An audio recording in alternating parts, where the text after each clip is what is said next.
तर नीट संदर्भातील घोटाळ्याविरोधात आता सुप्रीम कोर्टात याचिका दाखल झाली आहे। या याचिकेमधून एसआयटी चौकशी करण्याची मागणी करण्यात आली आहे। नीट परीक्षेत मोठा घोटाळा झालाय असा आरोप या याचिकेमध्ये करण्यात आलाय।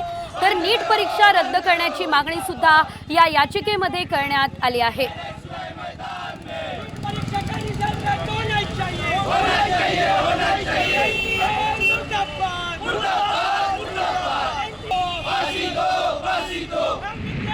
तर नीट घोटाळ्याविरोधात राज्यात देखील वातावरण आता तापतंय। नीट प्रशासनाविरोधात पुण्यात अभाविपणे आंदोलन केलेलं आहे। परीक्षेतील घोटाळ्याचा निषेध केलेला आहे।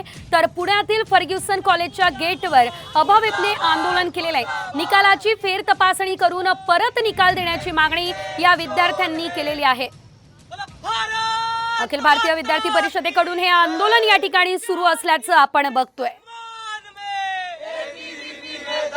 या निकालामध्ये आपण जर बघितलं तर 60 ते 62 विद्यार्थ्यांना आउट ऑफ मार्क मिळालेले आहेत। मागच्या वर्षीचा नीटचा जर निकाल आपण बघितला तर त्यामध्ये फक्त एक विद्यार्थी आउट ऑफ मार्क होऊन पूर्ण देशभरामध्ये पास झाला होता। या वर्षी ती संख्या 62 वर कशी काय गेली? पूर्ण भोंगळ कारभार चालू आहे एनटीएचा। याच्यानी प्रत्येक सामान्य विद्यार्थ्याचं नुकसान होते, अनेक विद्यार्थ्यांना डिमोटिवेट होत आहेत यातून। बिहारमध्ये पेपर फुटतायत, 20,000 देऊन पेपर मिळतात, हे सगळं अतिशय अनफेअर आहे।